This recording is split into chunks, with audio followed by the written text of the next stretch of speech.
Any real concerns about the time adjustment for the players? I think once we get to tomorrow afternoon, and we're not getting them up before probably 10 tomorrow, and we'll be done with meetings by 8 o'clock. I think getting a good 9-10 hours of sleep tonight will help, and then we'll do the same thing on Friday. But yes, always a concern, but hopefully we can catch up with some guys. Thoughts on the new injury reports? I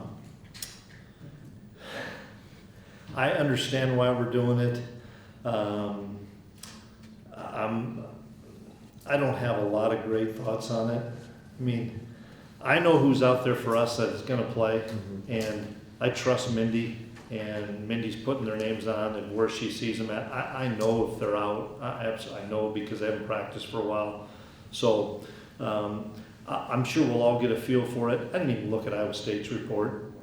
Matt's probably the same way as far as, yep, I know who I have out and roll from there. But the thing that for us is we haven't had like a new injury in the last 2 days or 3 days. The guys that we know are out have been out for 10 days to 2 weeks, so we know the guys we're going to play with. Chris, does it feel surreal at all that you're actually here doing this? Absolutely, it does. It was just February when we were here. Gene and I had a different experience on our flight over than we had on this one. But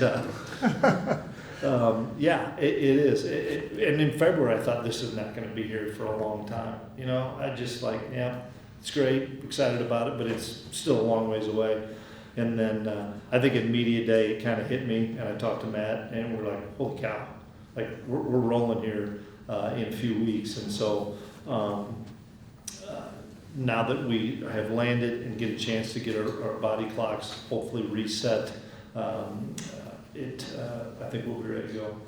How important is this opportunity for both Iowa State and Kansas State's brands, along with the Big 12? Yeah, I think it's huge. That's one of the big reasons that I wanted to play in this game. With the landscape of college football changing, the Big 12 needs to be a showcase on week 0, and I'm excited that they chose Kansas State and then happened to be able to get a really good rivalry with Iowa State. I think that matchup fit for both schools and both universities and both fan bases to come here. But yeah, all the eyes are on us. I think that's a great thing. You can let it be a negative if you allow it, but we're treating it but nothing but positives. Hey, Chris Klieman with The Athletic. I wonder if you could talk to your guys about just the cultural impact this can have. Obviously, the focus is on the game, but you're going to be introducing the sport of American football to a lot of guys. And yeah. You have a unique position to be able to expand the viewership and the fan base. Yeah, without a doubt, the platform we know we have internationally, as well as, when I came over here in February at 57, that was my first time ever being over here. And to think that a lot of these kids and fans and media, they wouldn't have come if we didn't have had this game. So I think it's impacting our fan base. I know Iowa State's fan base. I've got a friend that is a fan of both because he went to school there, but I'm the head coach and I'm one of his best friends, and he's having a party for both schools. And so I think those are huge impacts, as well as just having the amount of families that are going to come over here and fans come over here that probably wouldn't have come had this opportunity not been there. Chris, do you prepare for Iowa State differently when it's game 1, knowing that both sides might have some surprises for the other without playing so Yeah, I think that's the plan, meaning we know there's going to be, like I tell the guys, the pictures are going to change. We can practice whatever we want to practice offensively and defensively. They can do the same. The pictures are going to change. We played each other in week 12 last year, and they're going to do some different things. We're going to do some different things. I think to a core, both programs are what they are, and that's what's made them really successful, is they're not going to change everything for one game.